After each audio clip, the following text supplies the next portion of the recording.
The laundromat smelled of hot lint and bleach at 20 minutes to midnight, the way it did every night once the last dryers finished their cycle.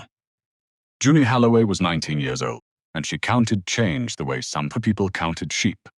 Without thinking about it, without needing the light to be good, $21.15's laundry. Tip jar money, hers to keep for folding other people's laundry. Spread out across the counter under the buzzing overhead light, the stool beneath her was cheap, gone tacky with age. Cheap plastic gone tacky, sticking faintly to the back of her legs every time she shifted her weight. Behind her, the bank of dryers rumbled in a steady overlapping hum, load after load, before she'd even turned to notice the drum lights spinning through their little round windows. In her jacket pocket, finding it a dozen times a shift, Warren's high spum sat a cracked porcelain thimble that had belonged to her grandmother, the only thing Junie had managed to grab before the county. You can lose a person twice. She thought, folding a stranger's bedsheet into quarters. Once when they die, her shift manager else decides what they were worth. 6 man, her shift counted the night's register into a bank bag. $460, unhurried, both hands, and didn't glance her way once. In the back room, her brother, their grandmother table, because 7 weeks after their folding table, because 7 weeks after their grandmother's funeral, nothing about where they lived or who was raising yet. Her phone, she didn't record counter. A number didn't recognize. A law office. The voice said, then calling about the Holloway estate distribution. There was a piece of real property, the woman explained. Junie didn't ask what kind, that needed to be a kind. She was already thinking of her grandmother clipping coupons at the kitchen table until the week she died. Savings and 40s on canned peaches like it mattered. What, exactly, had a woman like that ever owned? The law office smelled of old coffee and copier toner, that Junie could feel it through her shoes. She sat with Milo beside her and her hands folded in her lap because there was nothing else to do with them. Foster Kemp sat across the table in a navy blazer that had cost, she'd learn later, $980, checking a watch that gleamed under the office lights. Twice more before the lawyer had finished the first page, $540,000. The numbers came, and Drenson Dart and Torty B in savings and brokerage accounts that had belonged or went to Foster tidy and uncontested. Then came the twins' half of the family, a deed, and nothing else. Holloway's Dry Goods, a padlocked general store on the edge of town, closed since 1987, a laugh with county demolition. Foster laughed through his nose, lied. Laugh the part that stayed with her. Not loud, with no sound to it, just breath pushed out sharp through the nostrils, like something confirmed rather than heard. The store goes to the kids, he said, capping his pen with a small, satisfied click. Seems fitting. About as much future in that building as there is in the two of Junie said nothing. Silence, she'd learned this year, cost her nothing and gave him less to work with. The lawyer, almost as an afterthought, slid a taped beneath a kitchen drawer during the house clearance, he said, sat a brass ledger key and a torn payroll receipt. Inside sat a brass ledger key, the paper gone soft and yellow. Dated didn't so much as glance at it. He was already reaching for his own folder, his own numbers. The only kind of inheritance he'd ever thought worth examining closely. Outside, on the courthouse steps, Junie sat with Milo and turned the receipt over. Careful handwriting, worn but still legible, were 9 words. Cellar door behind the counter. Ask what never got picked up. She had never once in 19 years set foot inside that store. But she had 4 days before her next shift and a key that fit a lock she hadn't found yet. 61 miles north, the bus emptied out one hill town at a time, until Junie was the only passenger left. She walked the final 4 miles on foot, because the fare had taken the last of what she had. And a cab wasn't a thing she let herself consider. And she smelled the store before she saw it clearly. Dust, particular smell of a building that had been sealed up and left to sit with itself. for decades. The wind came through a row of broken windows colder than the November air outside, cutting straight through her jacket the moment she stepped onto the porch. Somewhere above her, a loose shutter banged against its frame in an uneven rhythm, off by half a beat each time, like it took out under her palm to settle. Was warped, the wood splintering where her fingers pressed into it. Only then did she let herself look at the rest of it. Collapsed shelving down both aisles. A section of ceiling caved in near the back wall. Rot climbing one entire side of the building, dark and spreading, worse than anything the county's demolition photos had shown. She checked behind the counter, along both walls, under what was left of the stairs, and found no cellar door anywhere. For a moment she stood there with the key heavy in her fist, thinking about the 4 miles back and the last of her daylight going with them. Her grandmother had never once, in 19 years of Junie watching her, thrown a single thing away without checking twice whether it still had use left in it. So, instead of leaving, Junie knelt by the counter and started pulling up floorboards. The third board came free easier than it should have, and beneath it rose a sound the building had no business making, a hollow metallic knock, evenly spaced, over like something patient waiting on the other side to be let out. She knelt closer and ran her hand along the boards. One of them was cut clean and deliberate, its edge clean, not rotted like everything around it. The brass key in her hand suddenly felt like it belonged secret splinter at a time. The floor gave up its secret one splinter at a time. She found a claw hammer in a toolbox under the stairs, and used it to work loose the cut board and the ones beside it, her palms taking on new blisters where the old ones from the bus ride hadn't yet healed. 3 hours. What she uncovered, brushing away the last of the grat with her sleeve, was as a rusted hand of concrete sized for a hand to grip and pull. That was the first stage. The anomaly confirmed. Beneath the ring, once she'd scraped away decades of packed dust, sat a keyhole. Easily, the keyed what would fit it. The key turned. The slab didn't move at all, swollen tight against its frames, years of settling. She tried lifting it 3 times with just her hands before found a length of rope coiled behind the stairs, looped it through the ring, and braced her boots against the counter to pull with everything she had. The concrete shrieked. Dry air came up first, mineral and still. Then the smell of a space that had never once let the seasons in. Then silence, the knocking sound gone completely, as if whatever had been making it only needed to be found.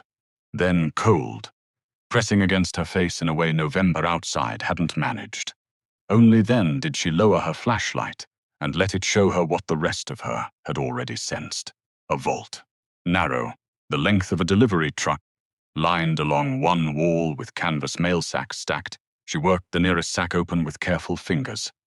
And the canvas sack with careful fingers.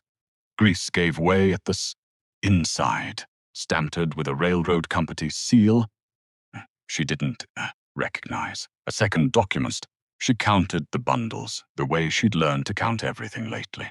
A second document, older and more brittle, explained what her hands were holding. In 19 railroad payroll shipment, ring-thorn shipment moving through Alder Creek, had been robbed on its way to the mill office, and her great-grandfather, who owned this store, had quietly recovered the stolen sacks from men, would have meant admitting he'd known those men personally.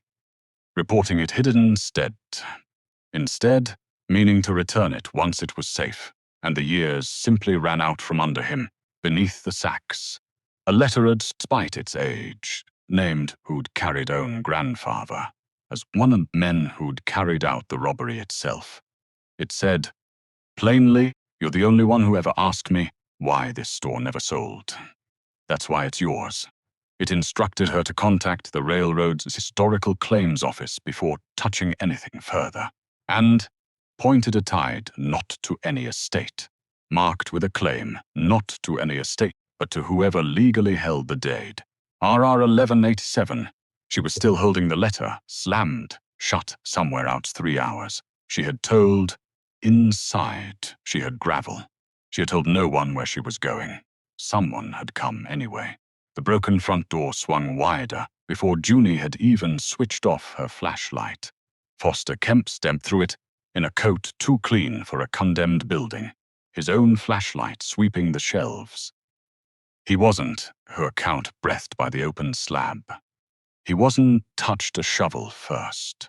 A man who hadn't touched a shovel in years, arriving exactly when it mattered. The demolition contractor plays Mies on Thursdays. He said easy, like they were picking up a conversation rather than starting one. Mentioned some girl had been asking the county about on this place, and hadn't left.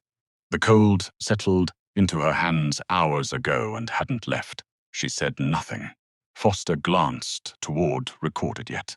Then, here's how this works, he said. The deed transfer hasn't recorded yet, won't record, for another 9 days. Until it does, anything found on this property reverts to the estate's general account, which I manage. He told her she had until midnight to hand over whatever she'd found. Found. Niceless, or he'd report unauthorized entry into a condemned structure before she could prove she'd ever set foot inside it. She didn't argue. Arguing spent something she didn't have. She'd county she didn't have tonight.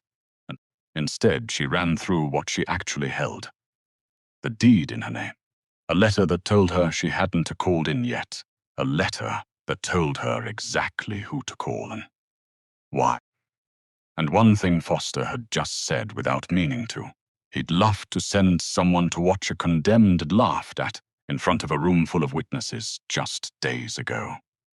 A man didn't send a card partner to check on. Same's closed-off smile was worthless. Foster smiled, the same closed-off smile from the reading, and started backing toward the doorway. You've got nothing here worth fighting for, kid, he said, and stood there a moment longer than he needed to, blocking it before stepping out to make a call. Junie looked down at the claim receipt, still folded in her hand. Then she looked up at the doorway he'd just stood in, like it already belonged to him, when it never had. At 6 in the morning, the receipt gave her one more thing.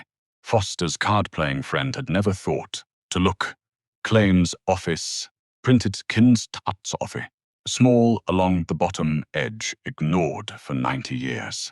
The records officer who answered, reading files older than both of them, combined, unhurried, exact. Junie gave the number, RR 1118 pulled it. The claim had never closed. And wait, filed in 1931, untouched since. Recovery rights hadn't followed any estate, the property. As of 9, permanently to whoever legally held the property. As of 9 days from now, and every day before it, that the receipt had been sitting in that cedar box, that was her. The officer offered to fax over a confirmation. Junie asked to read it aloud, first twice, just to be sure she'd heard every word correctly. Foster came back at dawn with a securing the site, before either of them had claimed the porch step. Junie didn't argue with him. She handed him the fax instead. She watched him read it. She watched the exact moment his eyes reached the line that mattered. Recovery rates attached to current title holder of record, and the same face that had laughed through its nose at the will reading went flat and still. Light to dim, the way a screen goes dark when something behind it finally stops running. The contractor had ready caught the other words on the page. He looked at the second records and the second man, once, then started backing toward truck, realizing he'd nearly signed his crew up for a job buried in 70 years of federal paperwork. Foster didn't say anything. Junie did. You said there was about as much future in this building as there was in us, she said, not raising her voice, not needing to. Turns out you were the only one who never bothered to check what was underneath it. The contractor would repeat that line, almost word for word, to the county pay porter weeks later. Once story of the railroad's Dreuben claims review, not because he owed Junie anything, but because, as he told it, it was the kind of thing that stuck with you. Foster left without answering her. He walked through it. He didn't linger in the doorway this time.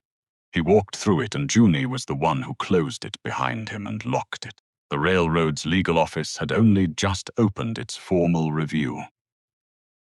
Not the claim, not the certificates, not what would happen to everything still sitting in that vault. But Junie stepped back through the same broken doorway an hour later, and for the first time in longer than she could remember, the seed time in Longard tucked under her arm, and for wasn't walking away from anything, remember. Hammerden, Greece, she was walking's review closed with a single confirming line. The recovered payroll funds and certificates belonged entirely to Junie Halloway, title holder of record.